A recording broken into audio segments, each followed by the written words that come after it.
ఇటు ఏబీవీపీకి సంబంధించి చూసినాం, గతంలో కూడా ఇదే నిజాం కాలేజ్ నుంచి వీళ్ళు అనేక సార్లు ధర్నాలు చేసినటువంటి పరిస్థితి, రోడ్లు ఎక్కినటువంటి పరిస్థితి కనిపిస్తూ ఉన్నది. ఫీజు రియంబర్స్మెంట్కి సంబంధించి విద్యార్థులకు కాంగ్రెస్ ప్రభుత్వం ఇచ్చినటువంటి హామీ ఏదైతే ఉందో, మేము రాగానే వెంటనే స్కాలర్షిప్లు ఇచ్చేస్తాం, పెండింగ్లో ఉన్నటువంటి ఫీజు రియంబర్స్మెంట్ బకాయిలన్నీ కూడా చెల్లిస్తామని చెప్పినటువంటి పరిస్థితి. ఈరోజు విద్యాశాఖను కూడా ముఖ్యమంత్రి దగ్గరనే పెట్టుకున్నటువంటి పరిస్థితి. ఇప్పటి వరకు కూడా వాళ్ళ సమస్య ఎందుకు తీరలేదు, ఇదన్నీ అంశాలు మాట్లాడే ప్రయత్నం చేద్దాం. మనతో పాటు ఏబీవీపీ లీడర్ రాజు ఉన్నారు. బ్రదర్ నమస్తే అన్న. నమస్తే అన్న. ఏంది పరిస్థితి? గతంలో కూడా అటు ఓయూ వేదిక, ఇటు నిజాం కాలేజీ వేదికగా అనేక సందర్భాలలో అనేక సార్లు ధర్నాలు చేసినటువంటి సందర్భం ఉంది. ఎందుకు ఇంకా చెల్లిస్తలేదు ప్రభుత్వం?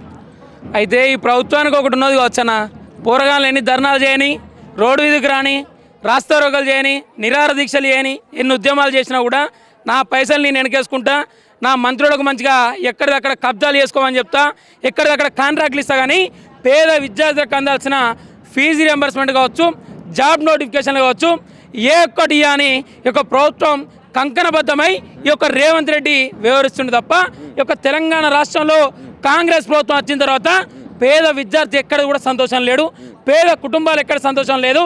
6 హామీలు ఇచ్చిండు, 420 గ్యారంటీలు ఇచ్చిండు. పేద విద్యార్థుల బతుకులు మారుతాయి. కేంబ్రిడ్జ్ యూనివర్సిటీ ఎత్తా, ఆక్స్ఫర్డ్ యూనివర్సిటీ ఎత్తా, హార్వర్డ్ యూనివర్సిటీ ఎత్తా, పేద బతుకులు మారుస్తా, పేద విద్యార్థులకు నాణ్యమైన బోధన అందిస్తా అని చెప్పిన రేవంత్ రెడ్డి, నిజంగా రేవంత్ రెడ్డి నువ్వు చెప్పే మాటలేమో కోటలు దాటుతాయి, నువ్వు చేసే పనులేమో ఇజ్జత్ పోయేటట్టున్నాయి. తెలంగాణ రాష్ట్రంలో విద్యార్థి ఏం తప్పు చేసిండన్నా, కాంగ్రెస్ ప్రభుత్వం వచ్చిన తర్వాత అన్నా మా బతుకులు మారుతాయి, మాకు ఉద్యోగాలు వస్తాయి, మా ఫీజు రింబర్స్మెంట్ వస్తాయి, మాకు నాణ్యమైన బోధన సదుపాయాలు ఉంటాయి, ప్రొఫెసర్ రిక్రూట్మెంట్ ఉంటుంది. ఇలాంటి ప్రభుత్వ కళాశాలలు కావచ్చు, ప్రభుత్వ యూనివర్సిటీలు కావచ్చు బలోపేతం అయితే అని కాంగ్రెస్ ప్రభుత్వాన్ని ఎంచుకుంటే ఈరోజు ఏ విధంగా కాంగ్రెస్ పాలన ఉంటుందంటే, తెలంగాణ రాష్ట్రంలో ఇప్పటికొకటే చెప్తున్నా, తెలంగాణ రాష్ట్రంలో రేవంత్ రెడ్డి ప్రభుత్వం చూసిన తర్వాత చిన్న పిల్లాడు కూడా ఏమనుకుంటాడంటే, మా అవ్వయ్య ఇంత కష్టపడతారు, మా అన్న ప్రభుత్వ కళాశాల అవుతాడు, మా అన్న ప్రైవేట్ కళాశాల అవుతాడు, మా అన్న స్కాలర్షిప్ ఇస్తలే, మా అవ్వయ్యకు రైతు రుణమాఫీ ఇస్తలే, మా అవ్వయ్యకు రైతు బీమా లేదా, మాకు అందాల్సిన మా అన్నకు ఉద్యోగం లేదా, మరి కాంగ్రెస్ ప్రభుత్వానికి ఎందుకు ఓటేసుకున్నాం? మా అవ్వయ్యకి ఇప్పటికైనా చెప్తా, అవ్వయ్య నీకు దండం పెడతా, ఇంకోసారి తెలంగాణ రాష్ట్రంలో కాంగ్రెస్ ప్రభుత్వానికి ఓటేస్తే నేను నా ఏ కాలుతో చెప్పుతోడు కొట్టుకోను నాకే అర్థమవుతాయని అంత దీనమైన స్థితిలో ఈరోజు పేద కుటుంబాలు ఉన్నాయి. అన్న నిజంగా పేద విద్యార్థులు మాకు అందాల్సిన 8,700 కోట్ల స్కాలర్షిప్ రాక ఇది ఒక నిజాం కాలేజ్ అన్న. నిజాం కాలేజీలో ఇది ఒక ప్రభుత్వ కాలేజ్. ఈ కాలేజీలో 15,50,00,000 రూపాయల ఫీజు రియంబర్స్మెంట్ స్కాలర్షిప్ పెండింగ్ ఉంది. ఈరోజు ఈ యొక్క ప్రిన్సిపాల్ సిహెచ్ శ్రీనివాస్ సార్ అని ఉంటాడు.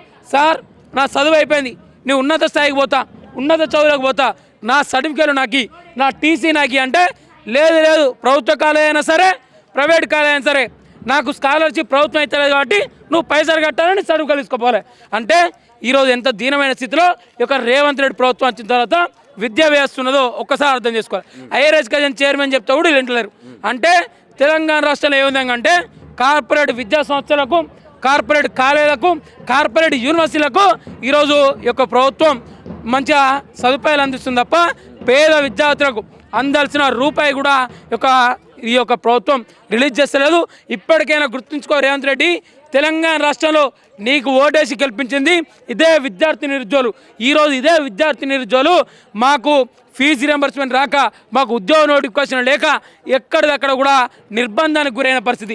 ఈరోజు ఇక్కడ చూసినాం, పోలీసులతోటి ఎక్కడిదక్కడ నిర్బంధం గురవుతారు. ఈరోజు ఇక్కడికి వచ్చిన పోలీసు అని ఏమంటాడు, నువ్వు ఇక్కడనే ధర్నా చేయాలి, నువ్వు ఇక్కడనే ధర్నా చేయాలి, నువ్వు అక్కడనే ధర్నా చేయాలంటే నువ్వు చెప్పింది తినడానికి లేదు. మా అన్నీ కూడా ఓపిక నశించింది. మా కంటతాడి రోజు పెడుతుంటే ఈ యొక్క భూమి కంటతాడితో దడిచిపోతుంది. మాకు రేపిస్తాడా, ఎల్లుండిస్తాడా, మాపిస్తాడా అని రోజు ఆశలతో చూస్తున్నాం. ఏ ఒక్క ఆశ కూడా నెరవేర్చలేదు. కాబట్టి మేము మా ఉద్యమాన్ని ఉధృతం లేపుతూ మాకు రావాల్సిన స్కాలర్షిప్, మాకు రావాల్సిన ఫీజు రియంబర్స్మెంట్, మాకు కావాల్సిన ప్రొఫెసర్ రిక్రూట్మెంట్ ఈ యొక్క అసెంబ్లీ సమావేశాలలో విద్యా వ్యవస్థకు 15% నిధులు కేటాయించాలి. ప్రభుత్వ బడులు కావచ్చు, ప్రభుత్వ కళాశాలలు కావచ్చు, ప్రభుత్వ యూనివర్సిటీలు కావచ్చు వెంటనే ప్రొఫెసర్ రిక్రూట్మెంట్ చేయాలి. వెంటనే నాణ్యమైన బోధన అందించేటట్టు ఒక రాష్ట్ర ప్రభుత్వం చర్యలు తీసుకోవాలి. బిడ్డ రేవంత్ రెడ్డి, నీ ఒక్కనికే మాటలు మాట్లాడి తెలుసుకుంటావు, ఈట్కా జవాబు పత్తర్ సేదేంగే, నీకన్నా ఎక్కువ మాట్లాడతా. నువ్వు అడ్డం పోతే నేను నిలువు కోస్తా, నువ్వు అడ్డం కొత్తా అని తెలుసు కదా, నేను నిలువు కోసి ఎక్కడిదక్కడ నీ ప్రభుత్వాన్ని ప్రశ్నించడానికి, నీ ప్రభుత్వానికి ఉద్యమాన్ని స్వీకారం చుట్టడానికి విద్యార్థి పరిషత్ ముందుండి అనేక కేసులైనా, అనేక లాఠీ చార్జ్ అయినా, అనేక ఉద్యమాలు చేసినా మాకు రావాల్సిన పేద విద్యార్థులకు రావాల్సిన స్కాలర్షిప్ అందేంత వరకు రేవంత్ రెడ్డి ఒంటి మీద నిద్ర కూడా పట్టనేయమని ఈ యొక్క విద్యార్థి పరిషత్ నుండి డిమాండ్ చేస్తున్నాం అన్న. ఆయన విద్య మీద ప్రేమతోటి ఇప్పుడు హార్వర్డ్కి పోయి చదువుకొని వచ్చినటువంటి సందర్భం ఉందని చెప్పి ఇక్కడికి వచ్చిన తర్వాత ఒక ప్రసంగంలో చెప్తా ఉన్నాడు. అసలు నరేంద్ర మోడీకి సర్టిఫికేట్ ఉన్నదా, నువ్వేం చదివినవు, నాకున్నది నేను ఇప్పుడు హార్వర్డ్లో సర్టిఫికేట్ వస్తుంది నాకు అని చెప్పి మాట్లాడుతూ ఉన్నాడు. ఏం చెప్తాను? అయితే ఈ రేవంత్ రెడ్డి మొన్న ఇంగ్లీష్ మాట్లాడవని ఒకటి మీడియా కాడ ఇంగ్లీష్ మాట్లాడు అన్నారు. ఎవరిని తోలుతాడు? దామోదర్ రాజనరసింహని ముందుకు తోలుతాడు. దామోదర్ రాజనరసింహకి ఇంగ్లీష్ వస్తుంది, రేవంత్ రెడ్డికి ఇంగ్లీష్ రాదు. ఇంగ్లీష్ ఎందుకే? నేను 10 మంది రిపోర్టర్లను పెట్టుకుంటా, 10 మంది మీడియా ఛానల్ పెట్టుకుంటా, 10 మంది ఎంప్లాయీలను పెట్టుకుంటా, వాళ్ళు నాకన్నా ఎక్కువ ఇంగ్లీష్ మాట్లాడతారు. ఇంగ్లీష్ మాట్లాడుతోటి ఏం కాదయ్యా, పరిపాలన ఎట్లా చేయాలో నాకు తెలుసు, పరిపాలన విధులు ఎట్లా సక్రమంగా వినియోగించుకోవాలో నాకు తెలుసు అని చెప్పిన వ్యక్తి రేవంత్ రెడ్డి.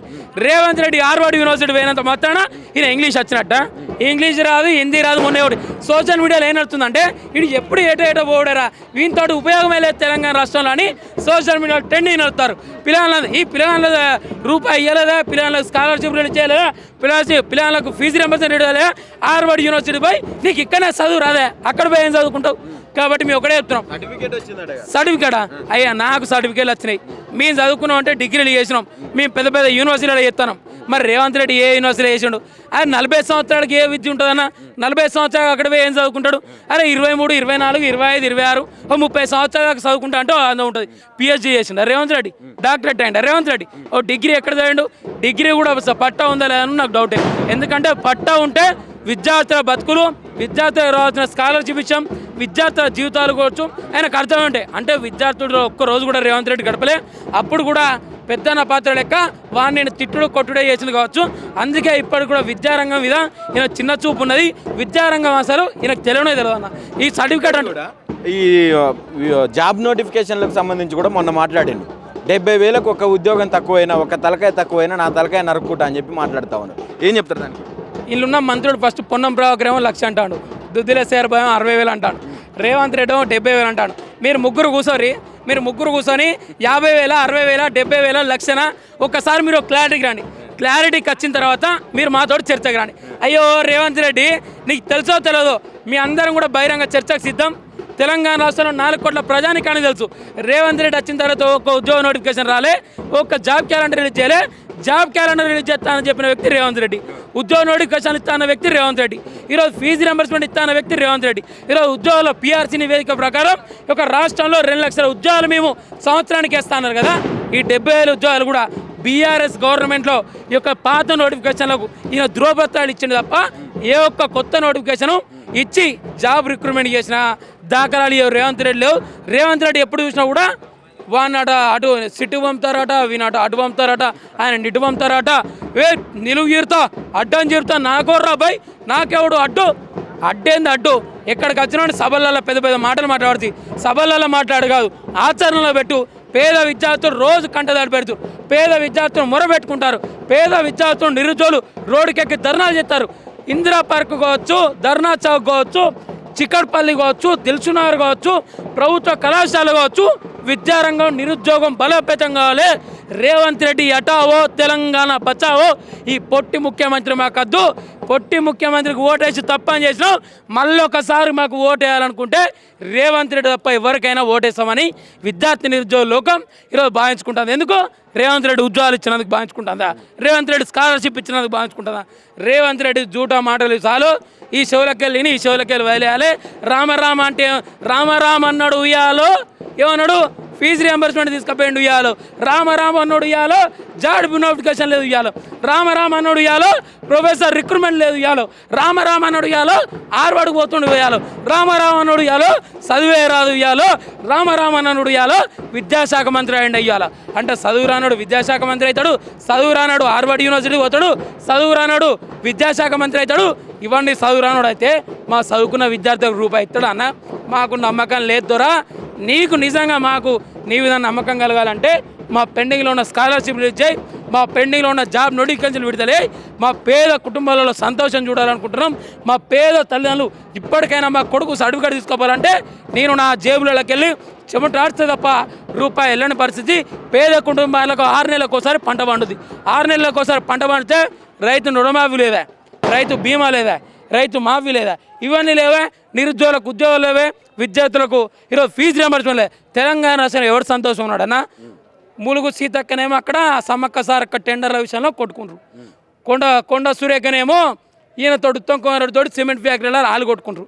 నీ మంత్రులు బాగాలేరు, నీ ఎమ్మెల్యేలు బాగాలేరు, ప్రజానికం 4 కోట్ల మంది బాగాలేరు. ఎవరైనా బాగున్నారంటే రేవంత్ రెడ్డి బాగున్నాడు. చదువురాని ముఖ్యమంత్రి హార్వర్డ్ యూనివర్సిటీ పోయి వారం రోజులు దిగొచ్చి నేను సర్టిఫికేట్ పొందినాడు. సర్టిఫికేట్ తోటి ఏం కాదు, మాకు అసలు సర్టిఫికేట్లు 10 ఉన్నాయి, కాకపోతే ఉద్యోగం ఒక్కటి ఇస్తలేరు. నీ ప్రభుత్వం ఉంది, నీకు ఉద్యోగం రావాలన్నా కూడా ఆ సర్టిఫికేట్ ఎక్కడైనా పెడితేనే ఉద్యోగం వస్తుంది. అది గుర్తుంచుకో రేవంత్ రెడ్డి. ఫైనల్గా బ్రదర్, ముఖ్యమంత్రి విద్యాశాఖ మంత్రిగా ఆయననే ఉన్నాడు, ఆయనే వ్యవహరిస్తూ ఉన్నాడు. ఆయన తప్ప విద్య గురించి మిగతా మంత్రులు అన్నో ఎన్నో మాట్లాడుతున్నట్టు కొడుతూ ఉన్నది. ఆయన ఎందుకు స్పందిస్తలేడు ఇప్పటి వరకు? దాని మీద ఏం చెప్తావు ఒక మాటలు రేవంత్ రెడ్డి? రేవంత్ రెడ్డికి ఏమున్నదంటే, ఈయన వలన ఇంగ్లీష్ ఛానల్ అడిగితే వాట్ అబౌట్ ఎడ్యుకేషన్ అంటే ఎడ్యుకేషన్ ఇన్ తెలంగాణ అనుడితోటే నోరు ఆగిపోద్ది.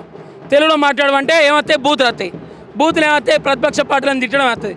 మరి విద్యార్థులకు ఏమన్నా రూపాయి ఇచ్చినామంటే విద్యార్థులకు 70,000 ఉద్యోగాలు ఇచ్చిన అంటాడు, విద్యార్థులకు ఫీజు రియంబర్స్మెంట్ నిధులు చేసిన అంటాడు, విద్యార్థులకు ఉస్మానియా యూనివర్సిటీ 1000 కోట్ల రూపాయలు ఇచ్చిన అంటాడు.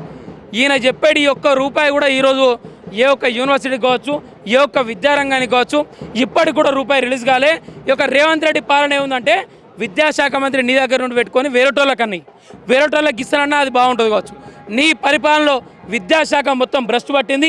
విద్యా వ్యతిరేక విధానాలు అవలంబిస్తున్న యొక్క విద్యాశాఖ మంత్రి రేవంత్ రెడ్డి ఈ యొక్క తెలంగాణ రాష్ట్రం నుండి హఠావు అంటే వెళ్ళిపోతేనే తెలంగాణ బాగుంటుంది, విద్యార్థుల జీవితాలలో మంచి సంతోషాలు మంచిగా బాగోగులు ఉంటాయని యావత్ తెలంగాణ ప్రజానికం, తెలంగాణ విద్యార్థులకు ఆలోచిస్తున్నారు.